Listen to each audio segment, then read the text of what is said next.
detail in just a moment. Option 2 is to sign up for web hosting, which I will explain in detail in just a moment. And finally, option 3 is to simply install WordPress on your computer. So let's now explain these in detail. So option 1 is WordPress.com, which I won't explain in too great of detail because I don't want this video to become a commercial for or against WordPress.com. So for now, I will just say this. If you're interested in getting your hands on WordPress and you want to experiment with posts and pages and you want it today, this hour, this minute, you can't beat WordPress.com. Beyond that, all I can say is that it's up to each individual website owner or business to perform their own research and decide which route makes the most sense for them. So let's move on to option number 2, which is signing up for web hosting. Now there is a virtually limitless number of web hosts out there, all competing for your business, and I'm not going to endorse any of them.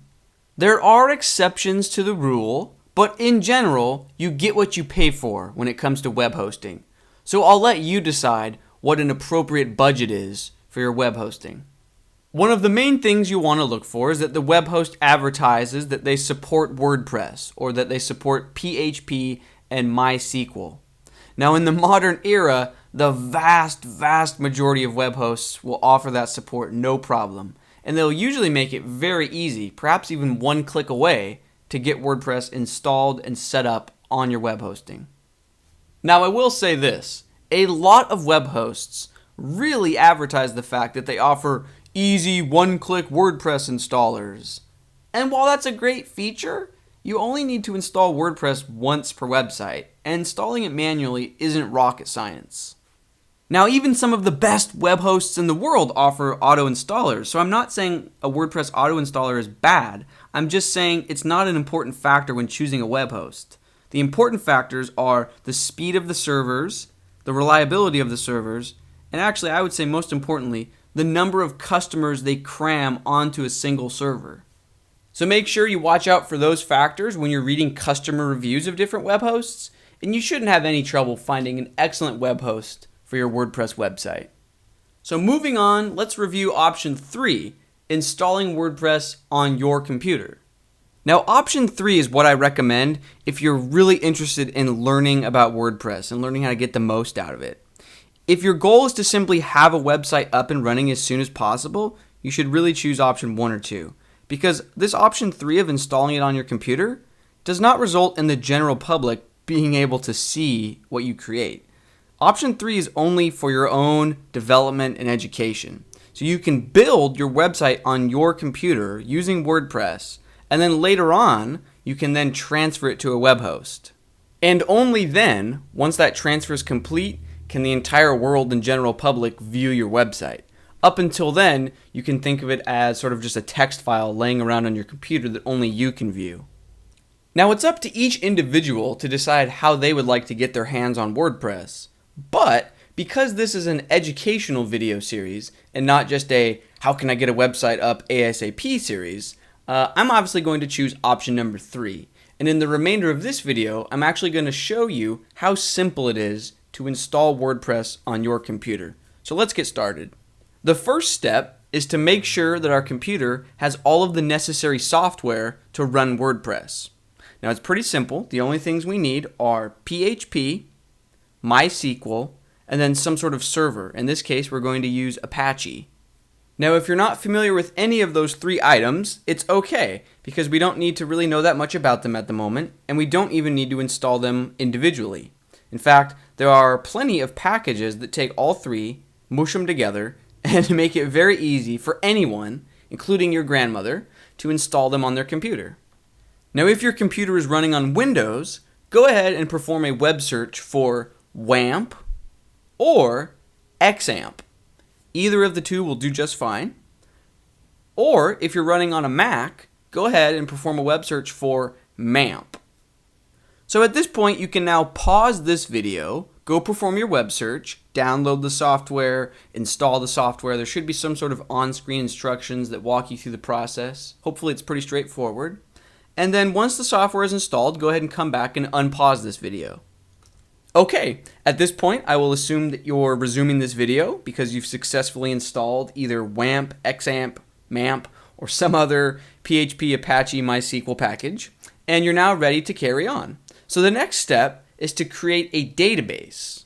So you'll need to make sure that whatever program you just downloaded has been launched and make sure that it's open and running. And then what we're looking for is something called PHP MyAdmin. Now, depending on which software package you chose, finding PHP MyAdmin might be a little bit different.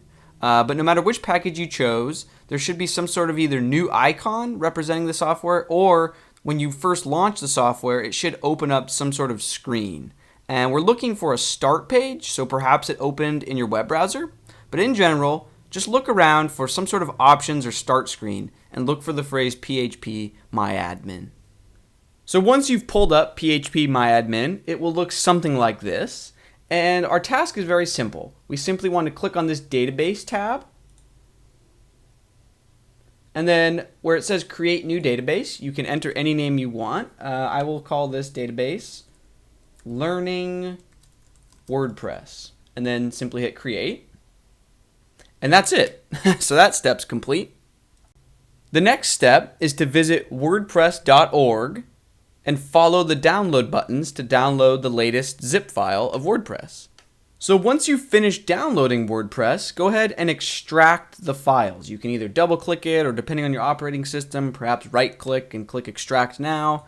And then you should end up with a folder called WordPress. Our next task is to move this WordPress folder out of our downloads folder and into a new special folder that was created just a moment ago by MAMP, XAMPP, WAMP, or whichever package you chose. Now, the name of this new special folder and the location of this new special folder will differ depending on your operating system and the package you chose, but in general, this folder is referred to as the local host directory, and it will be usually named something like htdocs or public HTML or www. Now, I would start by looking somewhere either in your C folder if you're using Windows or somewhere in your applications folder if you're using a Mac. But if you still can't find this new folder, go ahead and perform a web search for local host directory and then just include the name of the package you downloaded. Now, once you've located the special local host directory folder on your computer, go ahead and move over, cut and paste or drag, however you'd like, but move over the WordPress folder that we extracted into this new special folder. Our next step is to open a new tab in your web browser of choice because we're going to navigate to that new special folder that we just moved WordPress to. So on my machine, that looks something like localhost:888. On your machine, it might simply be just localhost. Now, if you're having trouble figuring out what the URL might be on your machine and neither of these work, go ahead and perform a web search for localhost URL and then just include the name of the package that you installed a few minutes ago. So let's pull this up. Okay, so this screen is simply outputting a list of all the folders in the localhost directory. So right now the only folder is WordPress, but if we had another folder named test1 or test2, you can see that this directory will always show the latest contents. Now, obviously, we are interested in WordPress, so go ahead and click that. And the next step is to create a WordPress config file. Now, if we were actually installing WordPress on a web host, I would recommend performing this step manually. But because we're only installing WordPress on your local machine, this method should work just fine. So go ahead and click Create a Configuration File. And then there should be a button towards the bottom that says Let's Go or Next Step. This screen is where we give WordPress access to that database we created just a few moments ago. Now, if you remember, I chose to name the database, in my instance, Learning WordPress. The database username is root. Now, for this password field, you can either leave this blank or type in root. And it really depends on the package that you installed, whether you chose MAMP, XAMPP, or WAMP. In my case, the password is root, but yours might be blank. This is definitely localhost. And then you can choose to put something here if you'd like. It doesn't really matter for your instance, but you could name this test site. or you can just leave it WP_, and then simply click submit.